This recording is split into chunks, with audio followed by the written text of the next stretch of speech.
The Auditor General's report, specifically on the COVID-19 transactions between March 2020 and June 2022, I must admit, has been very revealing. Consistently since the start of the pandemic, the NPP has always given the narrative that COVID is responsible for all our woes, even though we always made the claim that, in all honesty, the mismanagement of this economy under their watch and the corruption is what has rather brought us to the state where we are as a country. Now, the details of the audit, Annie, are scary. As a country, it appears that COVID was a blessing to us more than a curse.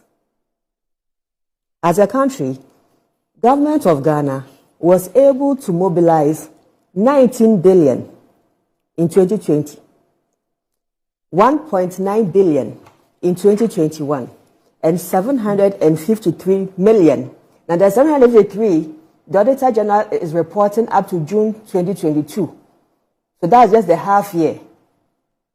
In 2022, government managed to raise 753 million on the back of COVID.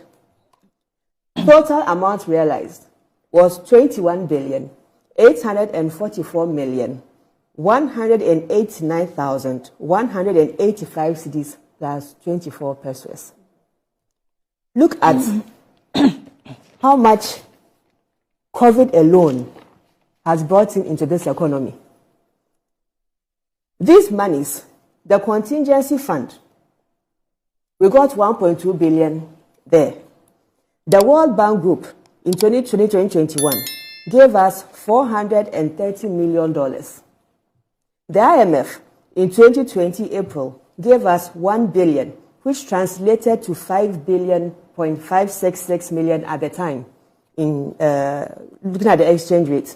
African Development Bank, 28 September 2020, gave us $69 million, 957,855, which translated to 398,745,781 cedis plus 93 pesos. The EU gave us 84 million euros, translating to 569 million Ghana cedis. I'm going to summarize them because I think I'm taking time even adding the pesos and the thousands. And the Bank of Ghana, remember we issued some bonds, Bank of Ghana issued some bonds on the back of COVID. Now, the Bank of Ghana bonds running from 2020 to 2022 brought in additional 10 million. The money from the contingency fund, it was used to pay allowances of frontline health workers, provide free water, electricity, cost of quarantine, and the evacuation of Ghanaians, plus the support to businesses. The World Bank facility was used to provide medical supplies, equipment, medicines, consultancy, storage facility for vaccine deployment, life insurance, leasing and construction. The IMF facility was used for liability management, District Assembly Common Fund 4th quarter allocation, NAPCO 2nd quarter allocation, LEAP 1st quarter allocation, Free SHS 2nd semester 2019-2020, free water, electricity, and the capitalization of the National Development Bank. All the things that the IMF facility came to support were those emergency, COVID emergency items. The Bank of Ghana facility, again, liability management, to pay SNIT, GET Fund, and other expenditures on budget support. Africa Development Bank's facility, it was paid into the main treasury of controller for 2020 budget support. The EU facility, again, also for 2020 budget support, was transferred to the government main treasury cash account and expended on goods and services, capital expenditure, compensations, capital expenditure and compensations. Now, let's take the Ministry of Health and what this report is about the Ministry of Health. Ministry of Health expenditures came from the World Bank facility, which amounted to 328 million. And if I repeat what the World Bank was used for, medical equipment, cleaning materials, medicines, consultancy, storage facility for vaccines, deployment, life insurance, leasing and construction. The item you read about the $120 million used to purchase vaccines, of which only $5 million were supplied. That came to $38 million, leaving an outstanding amount of $81 million yet to be recovered or supplied in vaccines. If you recall, at the peak of the pandemic, there was a huge challenge with countries getting access to the vaccine. So the UN created the Avast facility as a channel to get these vaccines through. Now, even though the money was funded by the World Bank, this is how much the country was supplied. But there's this other thing that the Auditor General report also states. In paragraph 35, it says that the Ministry of Health, without approval of the Central Tender Review Committee, increased the cost of 5 contracts with total sum of 24,256,500 cedis by an additional 4 million Ghana cedis through variation orders. That is a discrepancy on that account.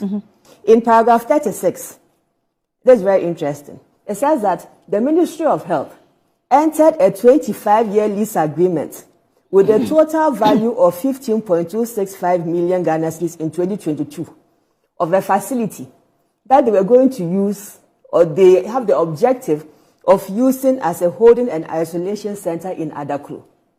Aside this 15 million that it cost to lease this building, it cost the Ministry of Health an additional 20 million in construction cost to complete this building. Now, looking at the state of affairs of our COVID pandemic management, the question now is, after spending 35 million Ghana cedis on an isolation and holding center, what is the use of this facility today, 2023? How much does it cost in this country to put up a polyclinic? Between 7 to 10 million, depending on the size of facility that we are talking about. But for a holding, isolation and holding center, it costs us 35 million. And this is not even something that the government of Ghana owns. It is a leased property. Oh, that building was a leased property? It's a leased property for 25 years. And see how much it cost us. Paragraph 56, it says, 543,058,709 Ghana cedis payments were made outside of GIFMIS. If you recall, these were monies that were paid to service providers for hotel accommodation, supply of fuel, transfer of funds to MMDAs, PPEs, and fumigation. If you recall, prior to the 2020 general elections, then former President Mahama made the claim that government of Ghana was undertaking expenditures that were not being covered under GIFMIS. The GIFMIS is an enterprise-wide software program that allows all the entire public sector of organizations to sit on the platform for efficiency. According to the institutions, when the auditors probed into why 543 million Ghana cedis did not go through the GIFMIS program, according to them, it was because of efficiencies, because the GIFMIS rather takes time for processing. Can you imagine? It was because of these delays and the inefficiencies that the GIFMIS system was put in place in the first place. Today, they are telling us that because they have to pay hotel accommodation and they can't take it through the GIFMIS, they are rather telling us that GIFMIS rather is making their payments ineffective, which is a big lie. It is because they are trying to find ways. You know something about this hotel accommodation thing? Let me show you the reason why a lot of public servants like conferencing. When you pay for these hotel facilities, as a goodwill gesture to facilitate their business, the hotels have a commission that they pay. You understand? So if the hotel raises an invoice for 180,000 and it's going to go through the system will show that the hotel raised the 180,000. If the hotel raises, it doesn't go through the system and you're accounting for it, you still make that payment, but the hotel then can give you your back pass of your 10% commission. Right. So a lot of people... Because it didn't go through the system anyway. The system, you track it. So we always find ways of diverting so that, you know, the 10% can find its way back to small shops. But the 10%, when you do the calculations, there's still a lot of money. Because if one agency goes for some conference, accommodation and conference, whatever, and their bill is coming to 100,000, 10% of that commission is on what? 10,000. Back to Ministry of Health. Paragraph 109. It says that, this is one of my favorite too. It says that the Ministry of Health... One of your favorite revelations. Yes.